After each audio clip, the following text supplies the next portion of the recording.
Welcome to the Louisiana Business and Industry Show. And now your host, Tim Johnson. One of Louisiana's major employers, the petrochemical industry, has come under attack by activists and local governments. We'll visit with Greg Bowser, President and CEO of the Louisiana Chemical Association, when we return on this week's edition of the Louisiana Business and Industry Show.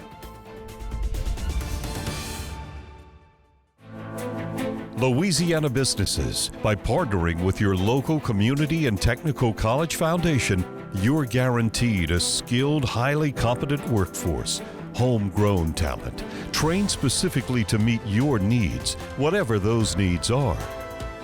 Visit this website to learn more about how to partner with your local Louisiana Community and Technical College Foundation. To better prepare for tomorrow, become a partner today. At Optimal, we understand what's at stake during your projects. That's why we value integrity, trust, and expertise. We retain proven and experienced craftsmen, and with multiple locations, we can execute hundreds of customized project solutions across the country, so you stay ahead of schedule and under budget. At Optimal, you come first, plain and simple.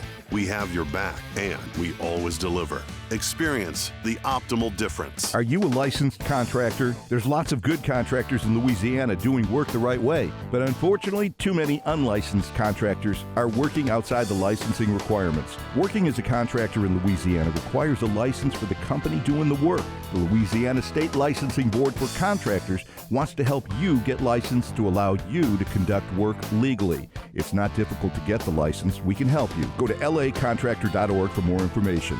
Licensed contractors, it's the law. For 8 seconds in the arena before an afternoon in the field.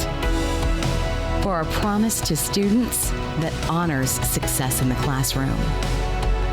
For championships earned on the bayou. For innovators committed to reclaiming our coastline. The Universities of Louisiana. For your future. For our future.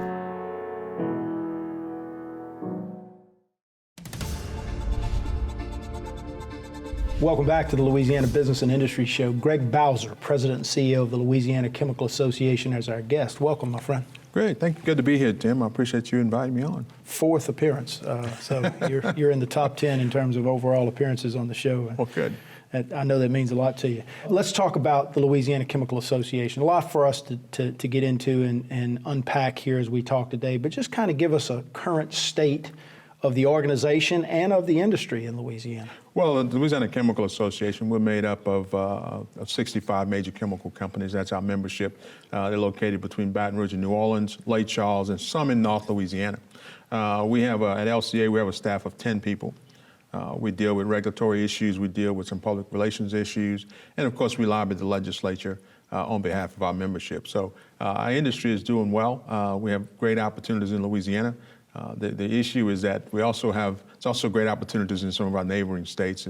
And so the competition for chemical investment dollars has grown and it's become very, very competitive. When I first started in this business, Tim, our competition was overseas because that's where everybody was expanding. Today, it's next door. Right. And that makes a big difference. Well, let's dive into that briefly because low natural gas prices. The United States is now a net energy exporter. We didn't know that would be the case 15, 20 years ago when you and I were working together on a lot of these chemical industry issues.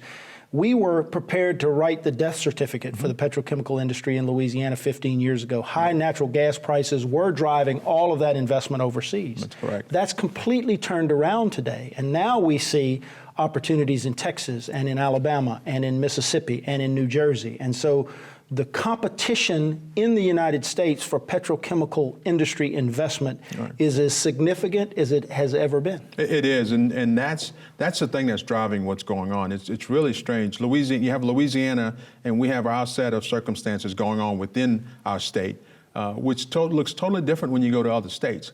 Other states are trying to get the investment. They're doing more things, not less.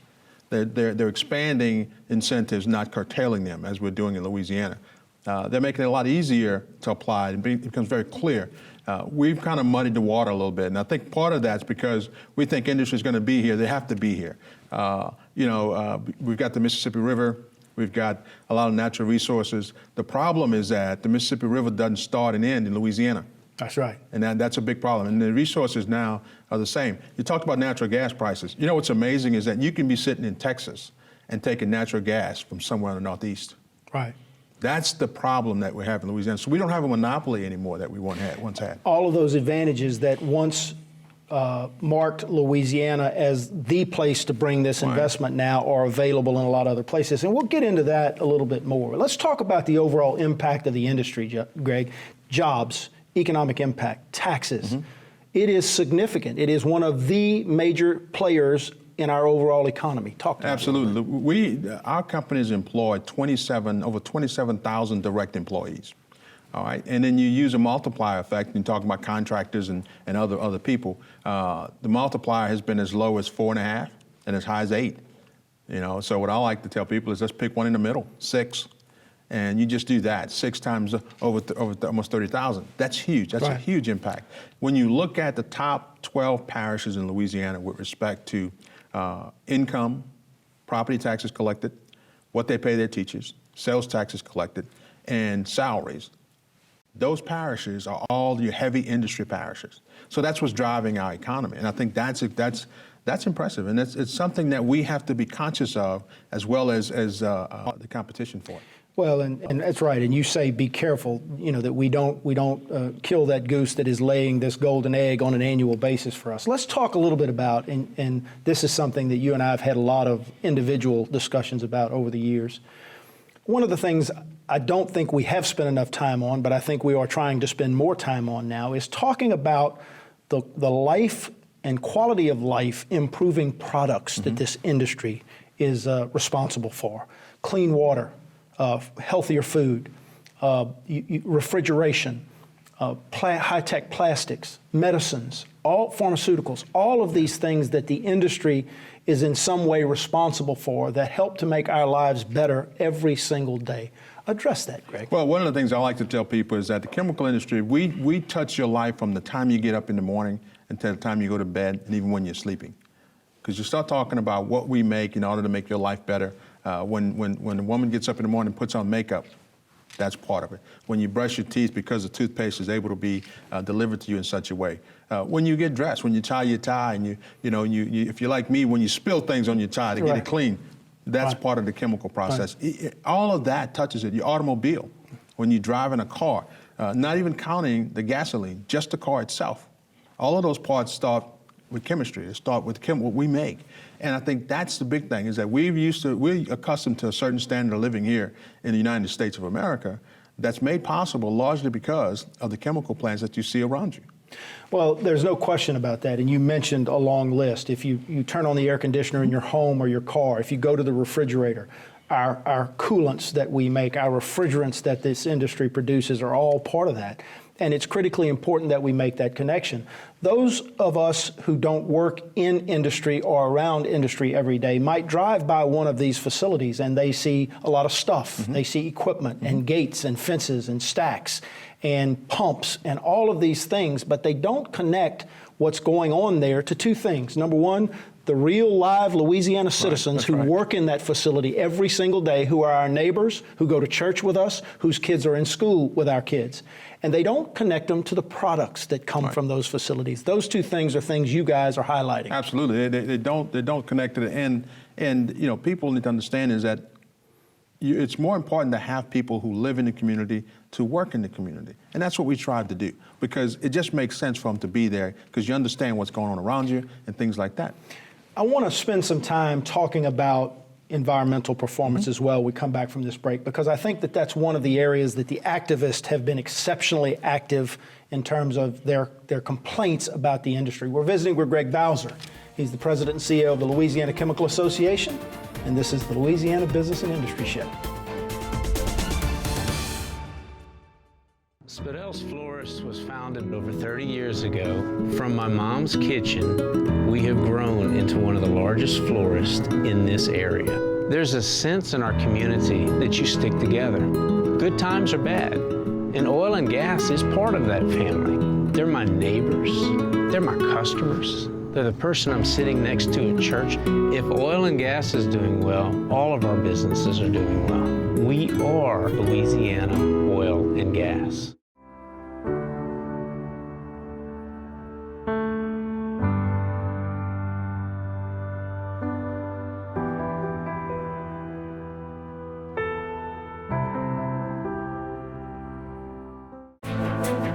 Louisiana businesses, by partnering with your local community and technical college foundation, you're guaranteed a skilled, highly competent workforce, homegrown talent, trained specifically to meet your needs, whatever those needs are. Visit this website to learn more about how to partner with your local Louisiana Community and Technical College Foundation. To better prepare for tomorrow, become a partner today. ExxonMobil Baton Rouge keeps the local economy rolling. Our new aviation project created hundreds of jobs, drove millions of dollars to local businesses, and poured thousands more into our community to improve schools. 1 in 8 jobs in our parish can be traced back to ExxonMobil. Tomorrow's Baton Rouge is built by what we do today. A little energy goes a long way. ExxonMobil Baton Rouge. Energy lives here.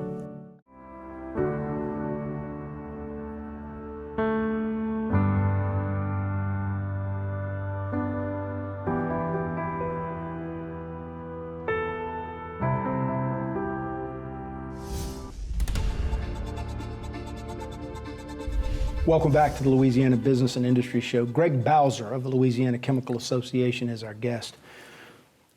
One of the things that we are seeing, Greg, I think over the last 18 months or so, particularly with the use of social media, is that the anti-industry activists are making a lot more noise than they have over the last few years. One of the things I like to say is that we are all environmentalists. Right. We all want clean water and clean air, right? But we understand the importance of the industry. What's not recognized often is how significantly this industry has improved its environmental performance over the years. No organization, no group that I know of has been more committed to environmental stewardship and performance than the industry has. Right. There's still an issue every now and then, but overall, the performance has been really good. Address that. Well, I think that, it's important to us as an industry that the environment is safe and that you do things that are safe for the environment. I'll give you something that's interesting. People talk about the expansions. Look at the number of expansions we've had. Our emissions have gone down 75% over the last 30 years. Even with the additional production. You have more facilities and the emissions have gone down. But it's not uncommon, Tim. It's like anything else. I've got a football background. And you go and you look at right now from when I played football and look at helmets today, much different. We've made a lot of progress. And we've done the same thing in our industry. Everything's gotten better. We're still working on some stuff. They got science. Science has gotten better. And, the chemical industry is one of the most highly regulated industries anywhere. And we appreciate that, and we welcome that. And we abide by those, absolutely, those regulations. Interestingly enough, our common friend, Congressman Garrett Graves, had an interesting piece published on him in the New York Times, and it was all about climate change. And he says, as a Republican, I'm not going to deny that the climate has changed. He said, I'm not sure how much of it is man-made and how much of it is the natural cycle that the climate goes through. But he said an interesting thing, and I want you to comment on this. He said, we can beat industry over the head about climate change, or we can recognize that it is industry with their research and development and their resources that will solve and has solved most of the world's most pressing environmental problems. It is industry that will lead solutions, as you have already done. And I thought that was interesting. What's your take on that? I think he's right. I think that's where the answer is going to come from.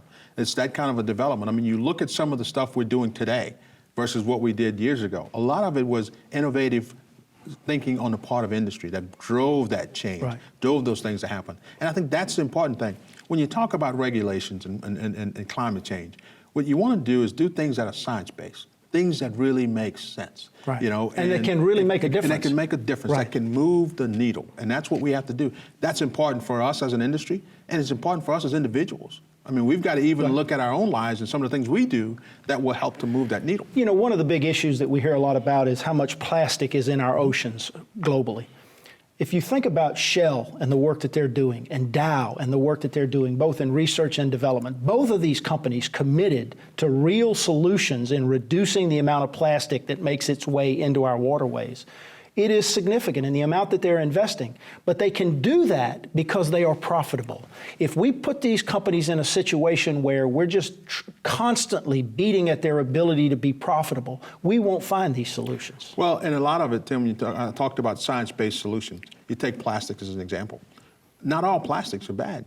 That's right. And until you find an alternative for some plastic, we're going to have problems. For example, there are environmental groups who think that you ought to do away with all plastics. Well, how are you going to move blood around? Yeah. Think about that for a second. Right. What do you do with blood bags? Right. You're not going to use them anymore? And so industry is going to drive that change. And not all plastics are bad. It's not all plastics that's ended up in our waste stream. That's right. And that's where the difference is going to be with industry driving it as opposed to just being an emotional reaction from people who have a different axe to grind. You go back to connecting products, right? You mentioned blood bags. Well, one of the major suppliers for the plastics that go into blood bags is Westlake Chemical in Plaquemine, Louisiana. A significant amount of their overall production goes into producing high-grade medical blood bags, and so that connection is done. I know one of the things that we are looking at, the LCA is looking at, the work I do in my consulting firm, is how we can better engage our communities and how we can better explain the positive aspects of having this industry in your community. You guys are focused on that a lot. You're doing a lot more on social media. You're doing a lot of things. Talk about that effort a little bit. Yeah, we're trying to make sure that, when you drive by a chemical facility, you see pipes and steam and you see people going in and out, and you don't really know what's there. And so we're trying to have more of an open policy as much as we can based on regulations and invite the community in to know what we do and where we are and what kind of things we make to make your life better. And also to work on climate change. And that's what we do. I mean, and we're the people that our employees, as you mentioned earlier, they're the folks out there on the softball field coaching the kids, coaching soccer. Engaged in the churches. Right. Playing with their own kids out in the community. That's who we are. And so it's not the corporate signal that you see, this corporate sign that you see. It's real people from real communities doing those things. We've got about a minute left in this segment, so I want to touch on this briefly, and we may carry it over. But one of the things you guys have recognized, and I'll back up to say this, LCA has been a major player at the state level for a long, long time, lobbying the legislature. But I think one of the things we're seeing is that you guys are going to have to drill down and deal more regularly and closely with local governments and local elected officials. That's part of your effort. Right. We are doing that, and we're going to do that through our facilities because they're the ones that are in the communities. They live there, they work there, they know the heartbeat of what's going on in the community. And so our focus is not only, it's going to still be at the state level, but we're also going to focus at the local level. We're going to try to make a difference there and bring some of the information from the state level down to the local guys and show them how it fits with that local facility. I want to take a break. I'll come back. I want to focus on the legislature. I want to focus on what the LCA is planning for in this upcoming legislative session and how you're dealing with new leadership in both houses. We're visiting with Greg Bowser. He's the president of the Louisiana Chemical Association, and this is the Louisiana Business and Industry Show.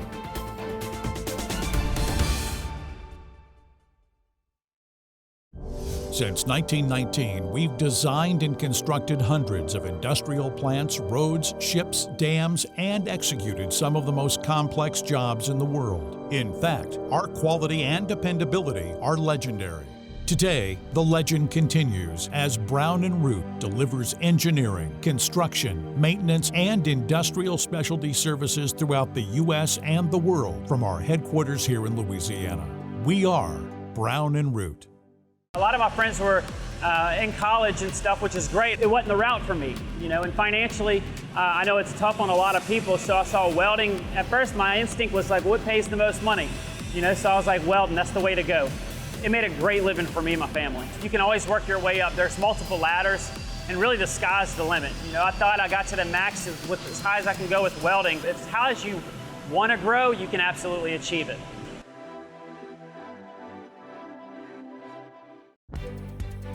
Welcome to Southwest Louisiana. 5 parishes working hand in hand to provide economic development, opportunity, and quality of life. $43 billion in projects underway, $65 billion in the pipeline, 18,000 construction workers, and 18,000 permanent jobs. It's all here. Welcome to Opportunity, the Southwest Louisiana Alliance.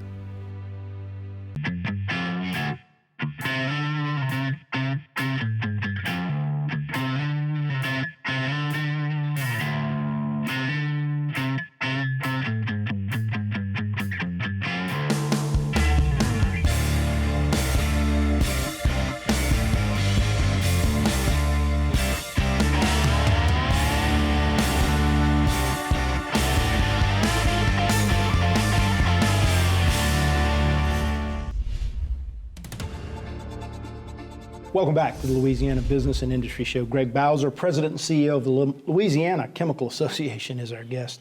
A lot of changes in the legislature. Term limits brought in a whole new group of legislators in both the House and the Senate. Almost a pro-business supermajority in the House. You do have a pro-business supermajority in the Senate, which is going to be a lot different. Clay Scheck-Snyder, now local state representative in the greater Baton Rouge area, is going to be Speaker of the House, and Paige Cortez, President of the Senate. What's your outlook? Well, I think it's going to be refreshing. It's going to be different. Gives you an opportunity to do some different things. Clay Scheck-Snyder is a gentleman that we've worked with. He's from Ascension Parish. A lot of industry there. In his area, so he's familiar with us and our issues. I've worked with Paige Cortez, who's chairman of Commerce Committee the last couple of years. So had a chance to work with him and look forward to it. And you have a lot of different people that are bringing a different mindset to the legislature. Yeah. It was the largest turnover, I believe, since term limits was implemented. So it's going to be different. A lot of new faces in new places. A lot of information providing for the Louisiana Chemical Association to get these new folks up to speed. Yeah. Let's talk about a few issues. Let's start with, I want to talk about ITEP, but let's start with something that, quite frankly, I'm tired of talking about on this show, and that's infrastructure. The chemical industry has made it clear that the lack of investment in infrastructure in this state has put us in a significantly difficult position. I think about Dow and their ability just to get their people in and out on Highway 1. We've got to do something with infrastructure. What do you see going forward there? First of all, let me talk as a taxpayer and citizen. Something has to be done. And you often wonder why we don't stop and say, wait a minute. Whatever we've been doing is not working. Yeah. And so in order to get a different result, maybe we should look at doing something different. Do like they do in football and other sports, Tim Johnson's winning national championships. How's he doing that? What's he doing? Yeah. What's he doing different that we're not doing? And see what we can do better and try to do that. I think that's what I'd like to see as just a citizen, is let's see if we can't do better before we say, well, we're going to raise the gas tax by 20 cents. People are going to react to that. Right. And so. And have, right? Yeah, that's why it hasn't passed, right? And so I think we have to do that. But I think you have to make the case that you need. I mean, we're in Baton Rouge, and in this area, we know we need relief. I was driving the other day, I was in North Louisiana. You go up North Louisiana, they don't see what the problem is. And so you have to convince those folks to vote for it as well. Something's going to have to be done. The big issue is going to be, will the governor say, we got to have a gas tax, and this is my gas tax, and this is what I'm for? The only way to do it. I think that's the only way you pass it. Well, and, you think about that. I think Commissioner Darden presented in their initial draft to the joint money committees last week a $32 billion proposed state budget for the next fiscal year. And a lot of folks would look at that and say, in $32 billion, you can't find a few extra dollars to invest in infrastructure, which should be a key priority for government in this state. I think that's why folks look at this and say, and you want me to pay more in taxes, right? Well, Tim, we could have a whole nother show on the budget. Right. I mean, but I will say this. Louisiana has the largest budget in its history. And over 30 years ago, when we had a smaller budget, I worked for a governor. And when we came into office, the problems were roads, education, and health care. What are they today, Greg? Yeah, what's the problem today? Yeah. And the budget's the largest in history. Now, there are a lot of reasons for that, but it's time to stop pointing to whose fault it is and just try to solve this. And you know, it's obvious we have to change what we're doing. Right. And look, if you think about the overall gas tax, which has been the single and only way to fund infrastructure development and maintenance in this state, it hasn't been upgraded since the mid-'80s, and none of us could live on the budget that we lived on or the same amount of income as we lived on in the '80s. But let's switch gears. ITEP, Industrial Tax Exemption Program, has been the premier recruiting tool in terms of incentives from state government. A lot of changes have been made going back to 2016 in the governor's executive order. We've lost the sense of certainty around that incentive, and it has had and is having repercussions. The governor has come out and said they want to make a few additional tweaks to it this year. We got about 2.5 minutes left in the segment, so let's spend the rest of the time talking about ITEP and where you think it's going. You know, I don't know where it's going. I know that we have to bring some certainty to the program. We have given away our single biggest advantage in economic development, and that was the fact that the ITEP decision was made in one place. You went out, you laid out all your cards, and you knew what the rules were. Today, the rules could be 64 different sets of rules, just depending on what parish you operate in.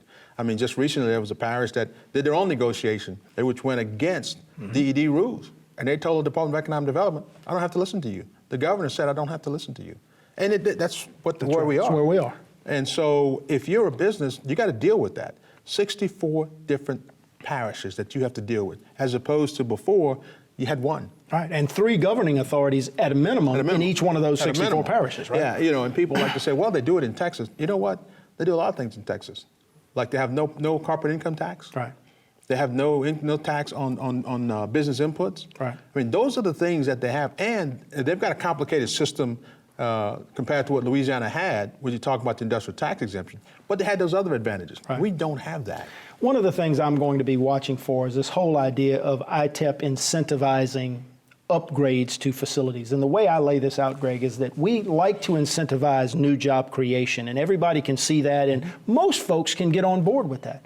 What we don't see is that when we incentivize upgrades of these facilities, those incentives and those upgrades go a long way in maintaining the existing employees are there. And I just ask this question: shouldn't keeping the 400 jobs at a facility be every bit as important in terms of how we incentivize it as creating 15 new ones? We got about 30 seconds. I agree. I think people, sometimes people overlook job retention because it's not their job that's being retained. Right. And so job retention is as important to that fellow who's working as the one who's going to get a job.